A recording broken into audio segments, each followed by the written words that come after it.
हम आज पढ़ने वाले क्या हैं? चुनाव को लोकतांत्रिक मानने के आधार। इसका मतलब क्या हुआ कि भारत में चुनाव को कैसे लोकतंत्र आधारित माना जा सकता है, अर्थात वे कौन से आधार हैं जिनके आधार पर हम क्या कह सकते हैं कि भारत में जो चुनाव होते हैं वो लोकतांत्रिक होते हैं। हम कैसे साबित कर सकते हैं, कौन से वो तत्व हैं जिसके आधार पर हम ये कह सकते हैं कि भारत में जितने भी चुनाव होते हैं वे केवल और केवल लोकतांत्रिक प्रक्रिया के आधार पर होते हैं, उसमें कहीं कोई गड़बड़ नहीं है, वे जनता के आधार पर जनता सर्वोच्च होती है। सवाल किसके समझ में नहीं आया? हाँ निकिता, सर धुंधला दिख रहा है। धुंधला दिख रहा है? Yes sir. जहां देखना बेटा, इधर लिखता हूं मैं, यहां दिख रहा है? No sir. No sir.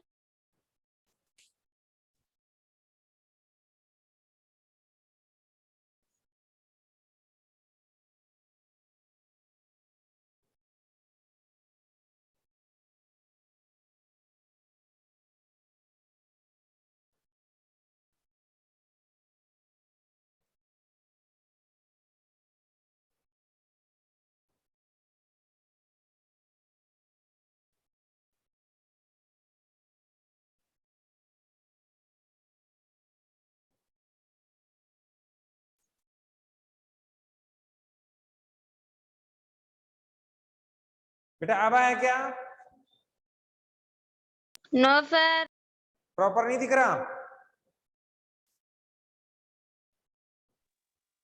No sir. No sir. ठीक है, मैं कॉल करता हूं टेक्निकल टीम को। आप जब तक 1 सेकंड अपन कॉल कर देते हैं उनको।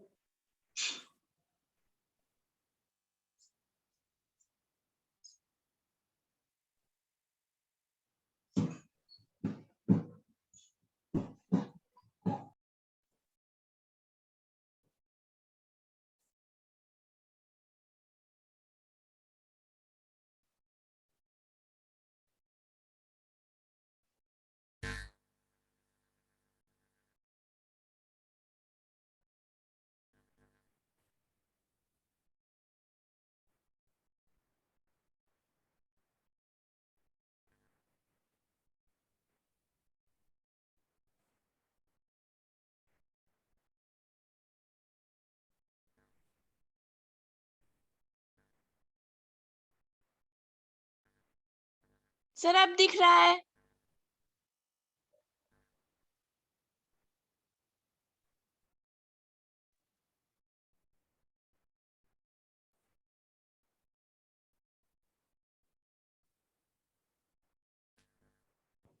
आवाज आ रही है क्या? Yes sir. Yes sir. अब दिख रहा है? Yes sir. यस सर दिख रहा है। ठीक है बेटा, यस देखो सर। Yes sir. इसमें देखो हम क्या पढ़ने वाले हैं। भारत में चुनाव लोकतंत्र आधारित है, ये बात अपने को साबित करनी है कि भारत में जो चुनाव है वो निष्पक्ष है, लोकतंत्र के पैमाने हैं, लोकतांत्रिक आधारित है, ये बात हमें साबित करनी है। ठीक है, अब इसमें देखते हैं एक चीज। देखो, निष्पक्ष चुनाव होते हैं, स्वतंत्र चुनाव होते हैं। आप जानते हो कि भारत में निर्वाचन आयोग है। क्या है? निर्वाचन आयोग। और निर्वाचन आयोग कब बना था? जनवरी 1950। आप 50 ही याद रख लो, छोड़ दो इसको, है ना। 1950 में बना। और ये क्या करवाता है? चुनाव। ये क्या करवाता है? चुनाव करवाता है। दिखने में प्रॉब्लम आ रही है बच्चों को, क्लियर नहीं दिख रहा? अब दिख रहा है बेटा?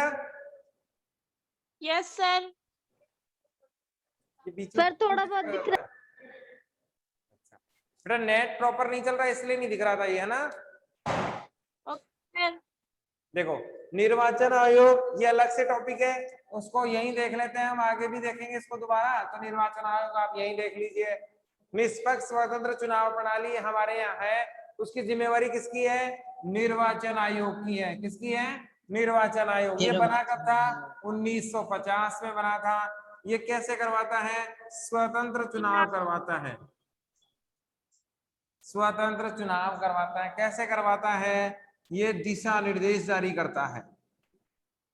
क्या जारी करता है? दिशा निर्देश क्या कर देता है? जारी करता है। और ये दिशा निर्देश किससे संबंधित होते हैं? चुनाव से संबंधित होते हैं। ठीक है बेटा। अब आगे देखो इसमें क्या करता है, ये आचार संहिता भी जारी करता है। अब सवाल उठेगा कि आचार संहिता क्या होती है?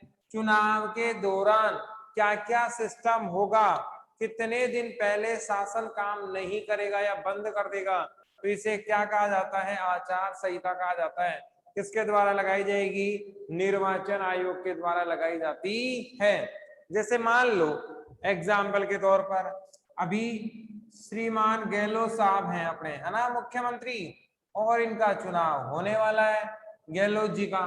तो चुनाव होते समय अगर ये मुख्यमंत्री हुए, सोचना चुनाव चल रहे हैं और अगर ये कौन क्या हुए? मुख्यमंत्री, तो अपनी 1-2 सीटें तो ये वैसे ही निकाल लेंगे, सारे तो अधिकारी इनसे डरेंगे, सभी जो वोटिंग कराने वाले कर्मचारी होंगे उन पर प्रभाव होगा, तो कहीं ना कहीं ये चुनाव को क्या करेंगे? प्रभावित करेंगे। इसीलिए 1 माह पहले ही इनसे अपना पद छीन लिया जाता है कि आप एक सामान्य नागरिक हैं, अब आप सीएम नहीं रह सकते। आप कोई ऐसा फैसला नहीं कर सकते जिससे किसी को लाभ हो। आचार संहिता का मतलब क्या है? कि ऐसा कोई काम नहीं कर सकते जिससे किसी को क्या हो? लाभ हो। लाभ भी किसे? विशेष वर्ग को या समुदाय को।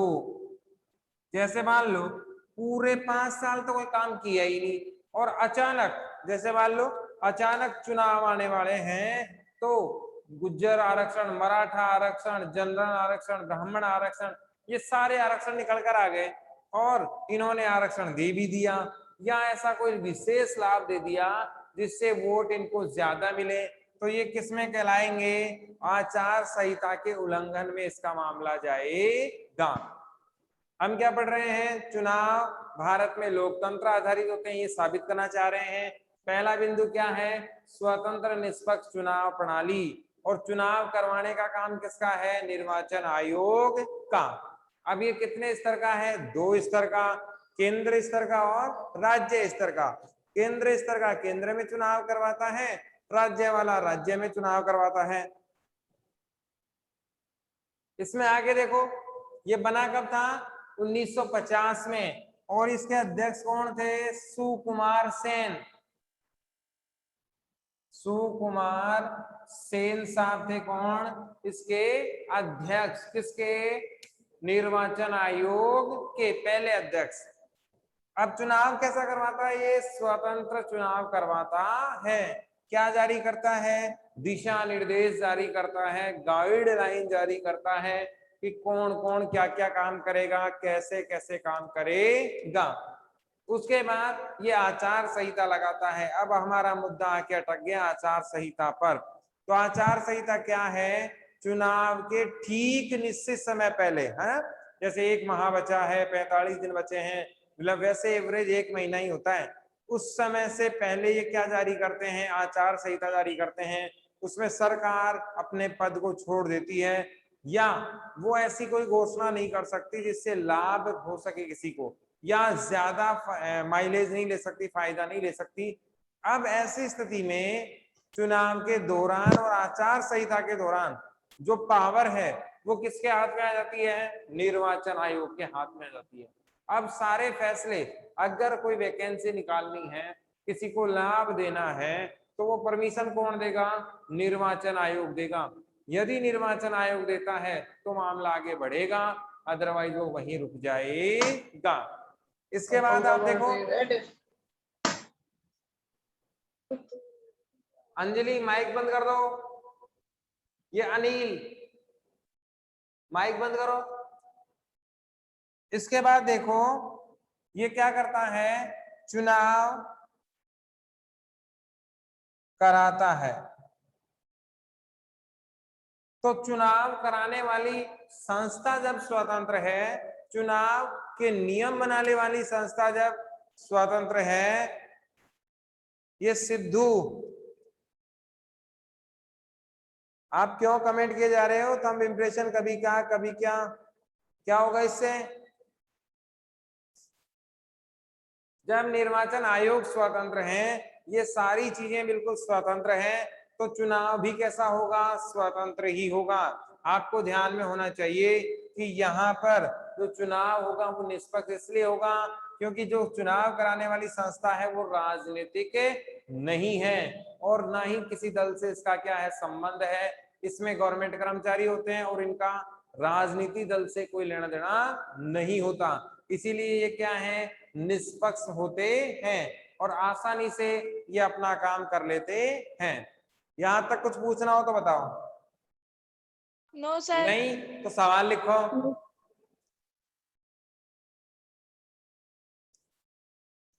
क्वेश्चन यस लिखें सर, आप। लिखवाओ। भारत में चुनाव लोकतंत्र पर आधारित हैं।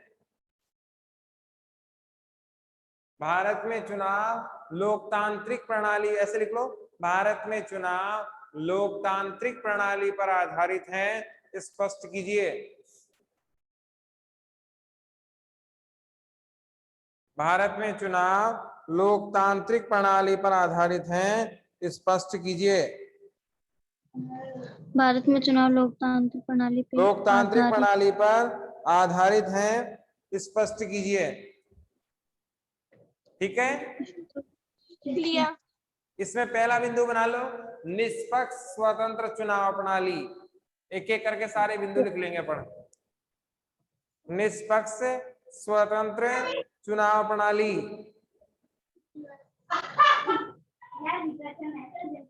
सर इसी में लिखना है। आंसर लिख रहे हैं एक एक बिंदु करके। सर दोबारा बोलना। ये पहले माइक बंद करो, आवाज आ रही है बैकग्राउंड से कहीं से। स्वतंत्र निष्पक्ष चुनाव प्रणाली, ये पहला बिंदु है। सर दूसरा बिंदु क्या है? दूसरा बिंदु मैं अभी बता रहा हूं, समान मताधिकार। समान मताधिकार। तीसरा है स्वतंत्र उम्मीदवार की नियुक्ति।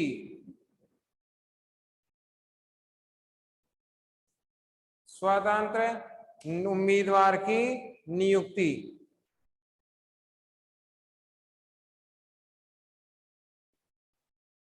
और इसमें बचा है नियमित समय पर चुनाव।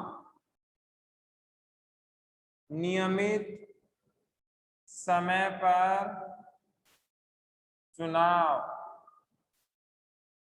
फिर बचा है पारदर्शी व्यवस्था। पारदर्शी व्यवस्था।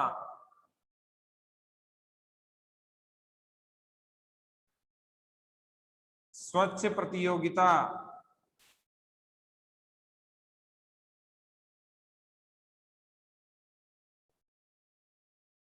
स्वस्थ प्रतियोगिता।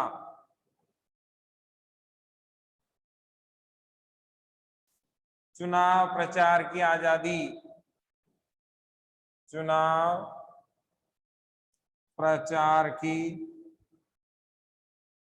आजादी। ये बिंदु लिख लीजिए, मैं बोल रहा हूं। पहला बिंदु है निष्पक्ष स्वतंत्र चुनाव प्रणाली। पहला बिंदु क्या है? निष्पक्ष स्वतंत्र चुनाव प्रणाली। दूसरा है समान मताधिकार।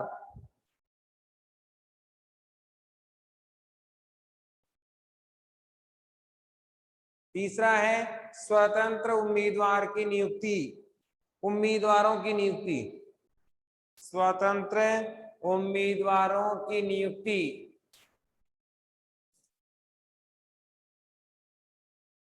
नियमित समय पर चुनाव। अगला, नियमित समय पर चुनाव। पांचवा बिंदु पारदर्शी व्यवस्था। छठा, स्वस्थ प्रतियोगिता। स्वस्थ प्रतियोगिता।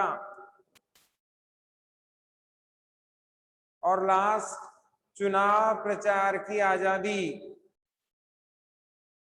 चुनाव प्रचार की आजादी।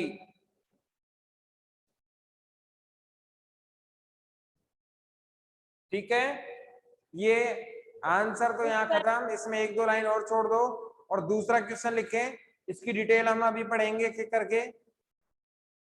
दूसरा सवाल लिखो, निर्वाचन आयोग पर टिप्पणी लिखें। अभी अपन ने पढ़ लिया ना, निर्वाचन आयोग पर टिप्पणी लिखें।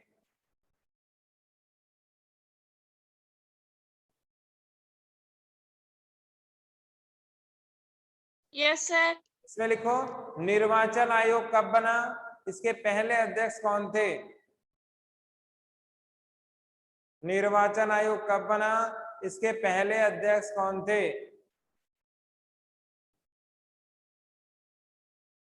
इसके बाद लिखो, निर्वाचन आयोग के प्रमुख कार्य क्या क्या हैं, जो हम अभी इसके बाद करेंगे। निर्वाचन आयोग के प्रमुख कार्य क्या क्या हैं। ठीक है, डेली वाले ओबीटी कर रहे हो ना आप, जो घर से मिलता है व्हाट्सएप पे, ईआरपी पे।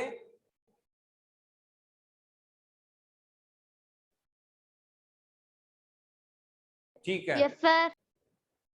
देखो पहला बिंदु तो हमने कर ही लिया। फिर देखो समान मताधिकार। देखो इसका मतलब क्या है, सभी व्यक्ति के मत का मूल्य क्या होगा, समान होगा। सभी व्यक्तियों के मत का मूल्य कैसा होगा, समान होगा। चाहे प्रधानमंत्री जी वोट दें और चाहे हम, सब कैसा है, समान ही है। इसका मतलब ये हुआ कि भारत में जो लोकतंत्र है, चुनाव व्यवस्था है, वो किसका आधार पर है, लोकतंत्र में है। क्योंकि लोकतंत्र का सबसे बड़ा गुण क्या है, समानता और इक्वेलिटी पाई जाती है। इसमें विशिष्टवाद नहीं पाया जाता, अभिजनवाद नहीं पाया जाता। एक शब्द और याद रखना, अभिजन। शब्द क्या है, अभिजन। ऐसे लोग, ऐसे व्यक्ति, लिख लो आप, जो समाज में संख्या में कम हो, संख्या में कम हो। ऐसे व्यक्ति जो समाज में संख्या में क्या हो, कम, तथा समाज की मुख्य धारा में हो, मुख्य धारा में हो। पूरा समाज इन्हीं का अनुकरण करता हो, पूरा समाज इन्हीं का अनुकरण करता हो। अर्थात ये समाज के लिए नियम बनाते हैं, समाज के लिए नियम बनाते हैं। ठीक है, क्या कहलाते हैं, अभिजन वर्ग कहलाते हैं। मैं बोल रहा हूं, ध्यान से देखना एक एक चीज। ऐसे व्यक्ति जो समाज में संख्या में कम हो, ऐसे व्यक्ति जो समाज में संख्या में क्या हो, कम, तथा समाज की मुख्य धारा या प्रथम पंक्ति, फर्स्ट लाइन, प्रथम पंक्ति, फर्स्ट लाइन में हो। समाज की मुख्य धारा में या प्रथम पंक्ति में हो, पूरा समाज इन्हीं का अनुकरण करता हो, पूरा समाज इन्हीं का अनुकरण करता हो, अर्थात ये समाज के लिए नियम बनाने वाले हैं, अर्थात समाज के लिए ये नियम बनाने वाले हैं। एग्जाम्पल लिखो, डॉक्टर, सचिव, आईएएस आदि क्या कहलाते हैं? डॉक्टर, सचिव, आईएएस आदि। सचिव, आईएएस आदि। देखो संख्या में लोग अमीर होंगे कि ज्यादा, तो गरीब? संख्या में समाज में ज्यादा अमीर होंगे गरीब? गरीब होंगे ना? यस और सर। गरीब लोग ज्यादा किसका कॉपी करते हैं? अमीरों का। यही बात चलता है हमारे देश में। कॉपी किसको किया जाता है? अमीरों को। सचिन तेंदुलकर ने ऐसे शॉट खेला तो बच्चे ऐसे खेलने लग जाएंगे, शाहरुख खान ने हेयर स्टाइल बदला तो हेयर स्टाइल बदल जाएगा। यानी कि उनकी कॉपी करते हैं हम लोग, और समाज के नियम भी वही बनाते हैं। आईएएस पूरे समाज को कंट्रोल करते हैं, डॉक्टर, वकील, इंजीनियर, इनको देखकर पूरा समाज चलता है। यानी कि समाज का तो बौद्धिक जीव है, अपर लेवल के जो लोग हैं वे समाज को फाइनल डिसीजन देते हैं, और नियम उनके द्वारा जो बनाए जाते हैं उनके आधार पर ही समाज चलता है। ऐसा ही होता है। यही लोग क्या कहलाते हैं? अभिजन वर्ग कहलाते हैं। तो हमारे लोकतंत्र में विशिष्टवाद का सिद्धांत नहीं चलता है, ये याद रखना है। विशिष्टवाद क्या है कि हमने किसी को वीआईपी बनाया ही नहीं, हमारे लिए तो सब क्या है? समान है, और हम सबको बराबर बराबर लेकर चलते हैं, किसी को भी स्पेशल ट्रीटमेंट यहाँ मिला ही नहीं है। इसीलिए हमारे यहाँ समान मताधिकार हैं, हम बिना भेदभाव। जब यूरोप में महिलाओं को मताधिकार नहीं था, तब भारत ने मताधिकार दिया था, ये बड़ी बात है ना। दूसरी बात, समान मताधिकार का फायदा क्या है? यदि मताधिकार अलग अलग होगा, जैसे महिलाओं का परसेंटेज कुछ और, पुरुषों का कुछ और, अमीरों का कुछ और, गरीबों का कुछ और। कुछ विद्वान ऐसे हैं जिन्होंने माना कि शक्तिशाली या पढ़े लिखे लोगों को ही क्या होना चाहिए? मतदान का अधिकार होना चाहिए। कुछ परंपराएं, कुछ शासक भी ऐसे हुए, अंग्रेजों ने शुरुआत में केवल पढ़े लिखे लोगों को ही वोट डालने का अधिकार दिया था, पैसे वालों को ही दिया था, गरीब आदमी को वोट डालने का अधिकार नहीं दिया था। तो ये भेदभाव भारतीय लोकतंत्र में वर्तमान में नजर नहीं आता। हमारे यहाँ बिना भेदभाव सबको क्या है? मतदान का अधिकार है। ये इस बात को दर्शाता है कि भारत में लोकतांत्रिक व्यवस्था है, और जो चुनाव है वो लोकतांत्रिक आधार पर ही होता है। तीसरा देखो, स्वतंत्र उम्मीदवारों की नियुक्ति। अब देखो इसमें ऐसा कुछ नहीं है कि फला फला व्यक्ति ही, कोई विशेष व्यक्ति ही क्या कर सकता है? चुनाव लड़ सकता है।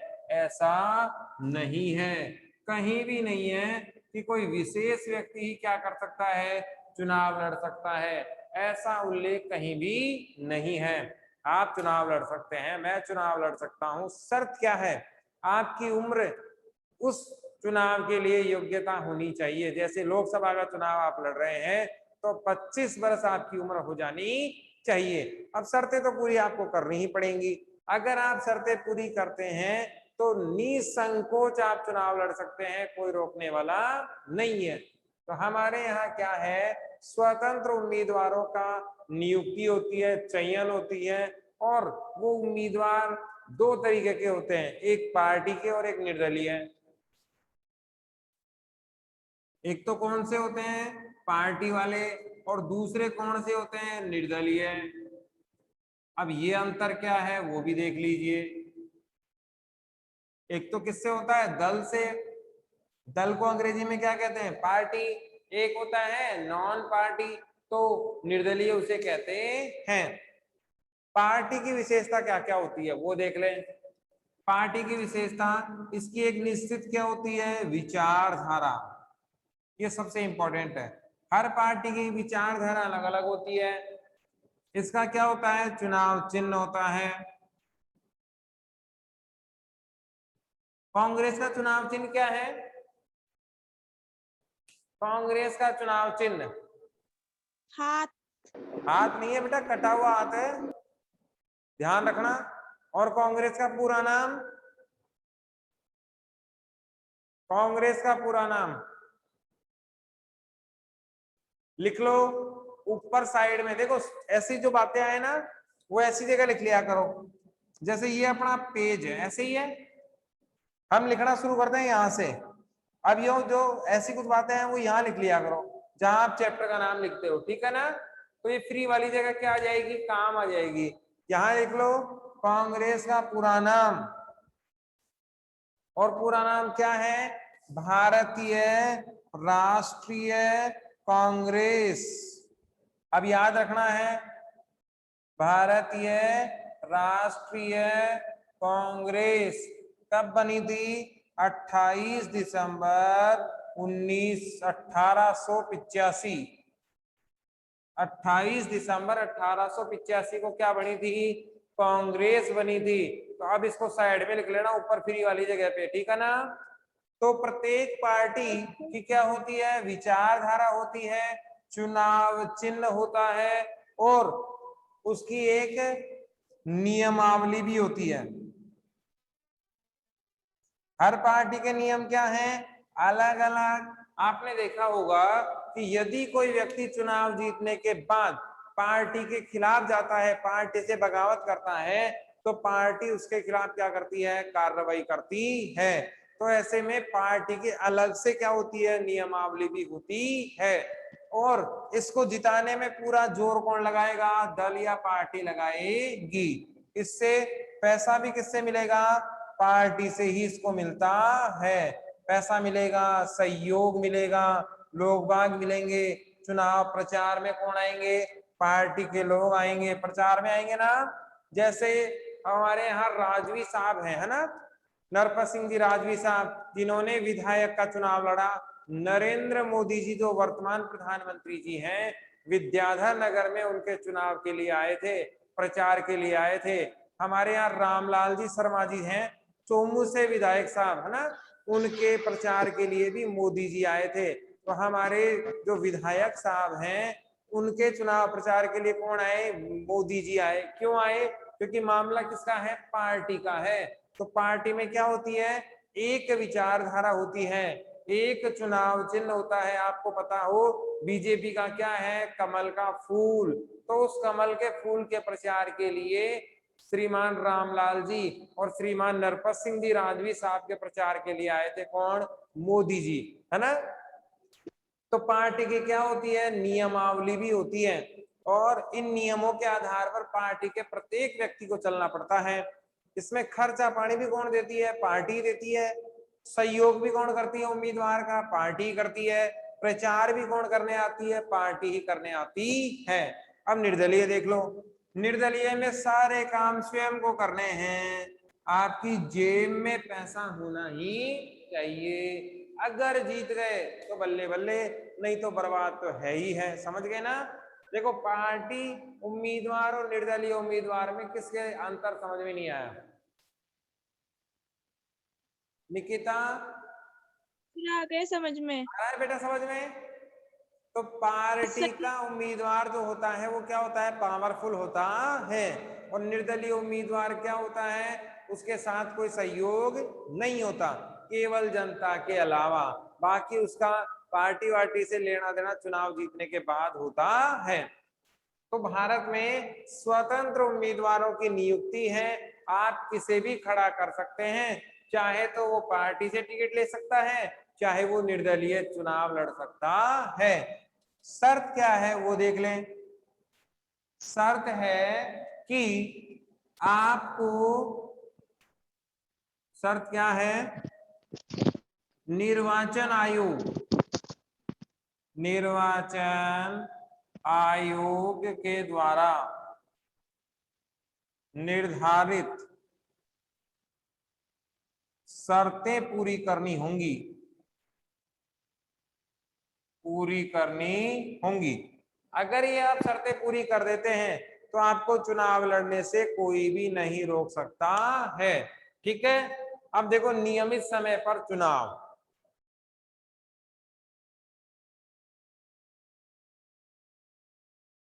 ये बात भी साबित करती है कि भारत में चुनाव का जो आधार है वो लोकतांत्रिक है। कैसे? नियमित समय पर क्या होते हैं, हमारे यहाँ चुनाव होते हैं, यानी कि समय पर चुनाव होते हैं, चुनाव होते हैं। एक एग्जांपल देखना आप, दो प्रकार के सदस्य, एक तो स्थायी सदस्य, एक कौन से? अस्थायी सदस्य। दोनों में अंतर क्या? स्थायी सदस्य का चुनाव नहीं होता है, अस्थायी सदस्यों का चुनाव होता है। समझ में आ रही है बेटा बात? सदस्य कितने प्रकार के? दो प्रकार के। एक तो कौन से? स्थायी। एक कौन से? अस्थायी। स्थायी सदस्य कौन से होते हैं? जिनका चुनाव नहीं होता, एक बार चुन लिए तो बस गई लाइफ टाइम की। अस्थायी चुनाव निश्चित अंतराल पर होगा। इसका फायदा क्या? अस्थायी होने का या चुनाव का फायदा क्या? ये तो मामला अलग, अपने को समझ में आना चाहिए कि स्थायी कौन से होते हैं, अस्थायी कौन से, है ना।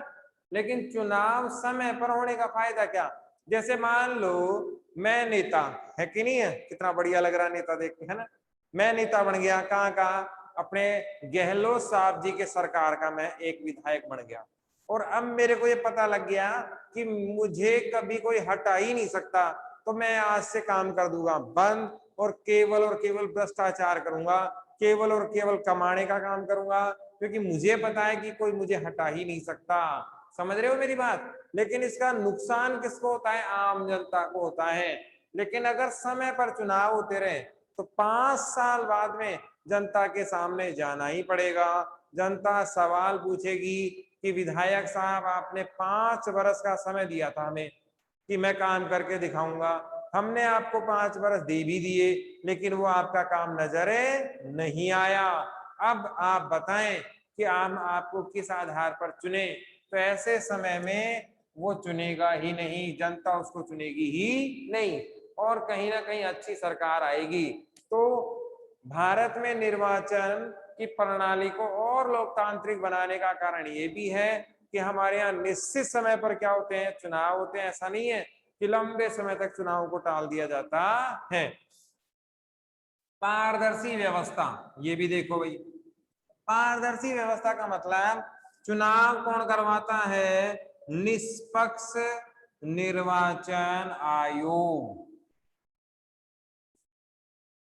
निर्वाचन आयोग आपने बहुत बार सुना होगा, ईवीएम में घोटाला है, ईवीएम खराब है, ईवीएम में कोई सा ही बटन बताओ दबाओ मोदी जी को जाता है ना। बहुत सारे एग्जाम्पल आपने सुने होंगे। अब मैं 2-4 सवाल आपसे यहाँ शेयर करना चाहता हूँ। हो सकता है ईवीएम गलत है, हो सकता है कोई समस्या आ रही हो, लेकिन मुझे अच्छे से याद है निर्वाचन आयोग ने सभी दलों को बुलाया था कि आप आए और इसे गलत साबित करके बताएं। किसी भी दल ने उसमें पार्टिसिपेट नहीं, गए तो जरूर थे लेकिन किसी ने साबित नहीं किया। इसका मतलब ईवीएम सही थी, है कि नहीं है? आरोप लगाना बहुत आसान है लेकिन उसे साबित करना बहुत मुश्किल। ईवीएम से गहलोत साहब की सरकार बनी, ईवीएम से मोदी जी की सरकार बनी, ईवीएम से 2004 में पहली पूरे भारत में मनमोहन सिंह जी की सरकार भी बनी। तो हमारे यहाँ चाहे कल मोदी जी हार जाएं तब भी मोदी जी यदि आरोप लगाएंगे ईवीएम पर तब भी वो गलती होंगे, क्योंकि निष्पक्ष निर्वाचन आयोग है और इसमें जनता जनार्दन को आधार मानकर काम किया जाता है। किसी दल विशेष की राजनीति के लिए काम भारत में नहीं होता है। तो पारदर्शी व्यवस्था के कारण चुनाव आयोग कैसा है? स्वतंत्र निष्पक्ष है और ये आम जनता के लिए अच्छी सरकार चुनी जाए इसीलिए ये बिल्कुल पक्षपात नहीं करता है किसी भी प्रकार का। स्वस्थ प्रतियोगिता, हमारे यहाँ खुली चुनावी प्रतियोगिता होती है, इसमें कहीं कोई गड़बड़ घोटाला नहीं है। फिर चुनाव प्रचार की आजादी, प्रत्येक व्यक्ति को गरिमापूर्ण चुनाव की आजादी दी गई है। कोई भी व्यक्ति कितना भी अपना चुनाव प्रचार कर सकता है, कोई भी रोकने वाला उसे नहीं है। तो आज हमारा सवाल क्या पूरा हो गया? भारत में चुनाव लोकतंत्र पर आधारित है, ये बात हमने क्या कर दी है? साबित कर दी है। ठीक है, कोई क्वेश्चन Yes, पूछना है sir. क्या? No sir. No sir. ठीक है, टाइम कंप्लीट हो गया।